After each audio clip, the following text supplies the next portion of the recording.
Hi everyone, Adam here, and this is what I watched for February 2025. Just an overview of either first time watches or movies that I saw at the cinema. Okay, let's get started. Okay, so on the 6th, I watched Spider-Man Homecoming. Our local cinema has been showing every live action Spider-Man movie, and I've been watching every single one of them. Alright, so as most of you would know, if you're a Spider-Man fan or MCU fan, this is the first standalone Spider-Man. I'll just get the synopsis, even though you probably would have seen it. Homework can wait. The city can't. Following the events of Captain America Civil War, Peter Parker, with the help of his mentor Tony Stark, tries to balance his life as an ordinary high school student in Queens, New York City, with fighting crimes as his superhero alter ego Spider-Man as a new threat, the Vulture, emerges. I actually do enjoy this one. I think Michael Keaton's Vulture is a great villain. It's too bad he ended up in the Sony Spider-Man universe in Morbius.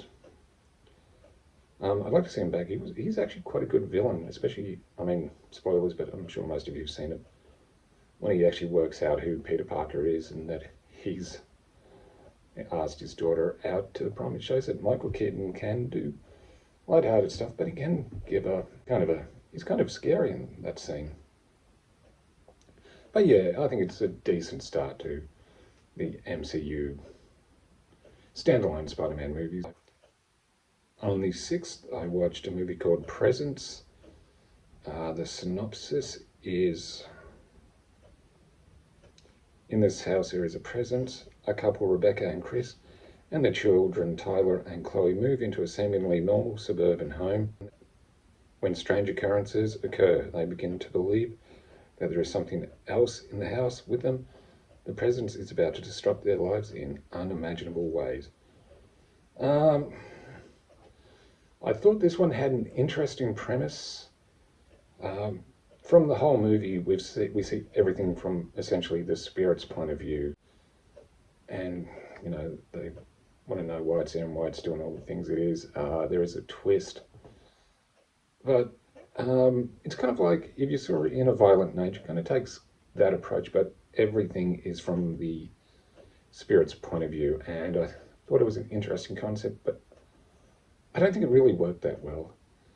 And the family in this aren't exactly the most likable either, which doesn't help matters really. Yeah, so I kind of found this a little dull, to be honest.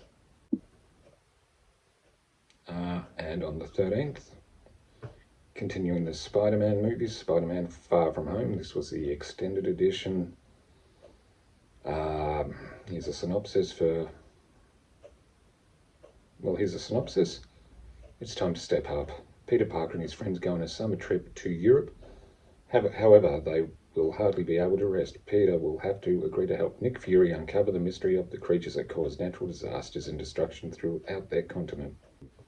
Okay, so the next standalone in the MCU, Spider-Man. This one's very entertaining and quite funny as well.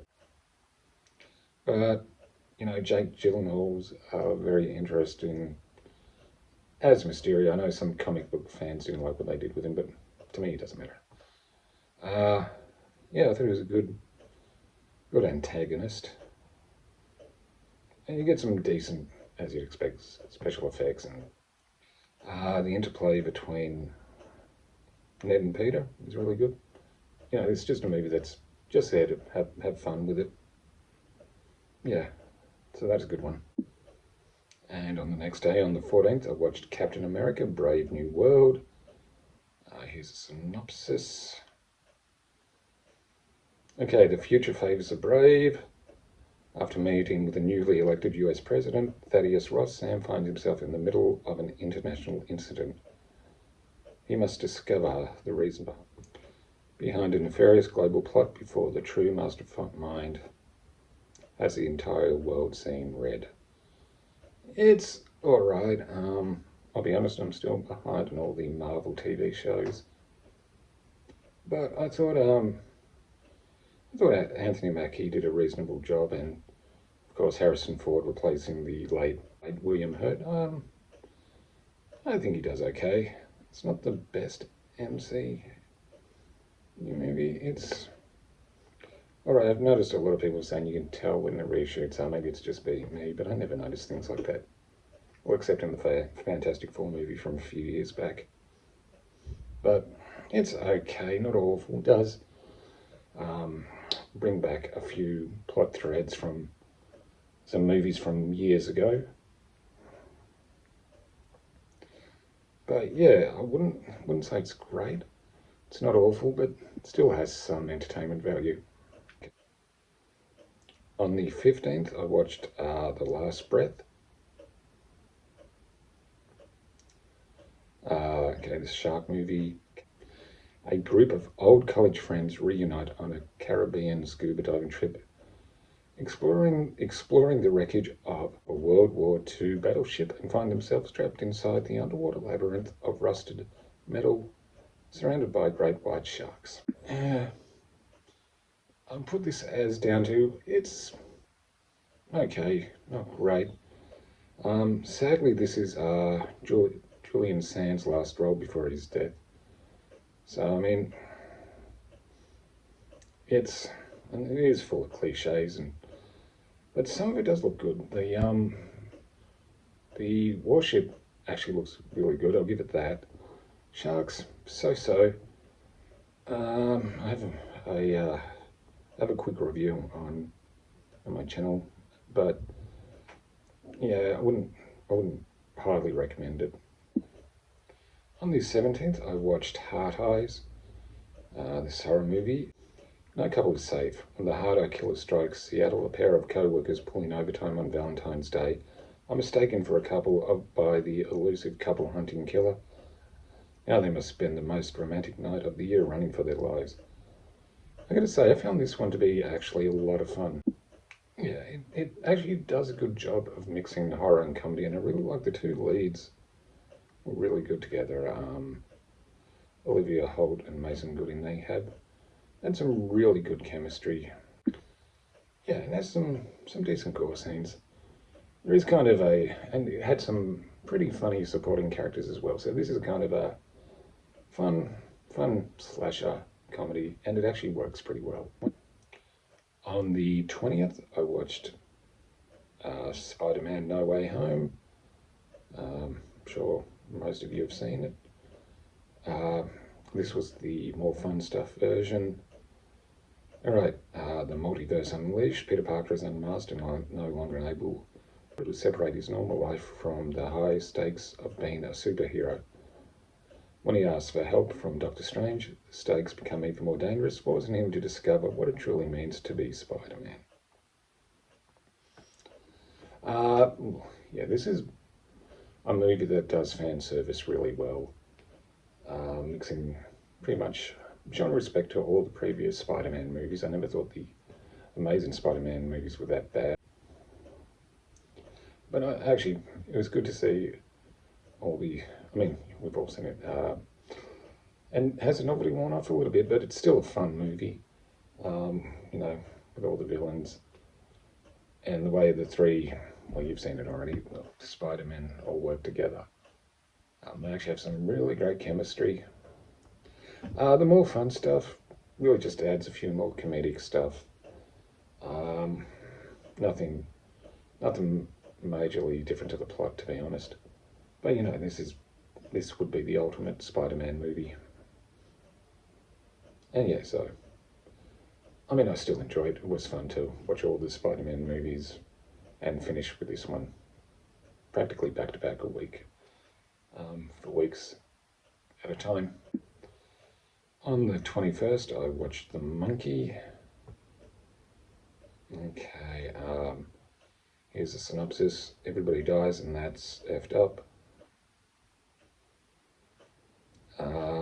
When twin brothers find a mysterious wind-up monkey, a series of outrageous deaths tear the family apart. 25 years later, the monkey begins a new killing spree, forcing the estranged brothers to confront the cursed toy. This is based on a Stephen King short story and directed by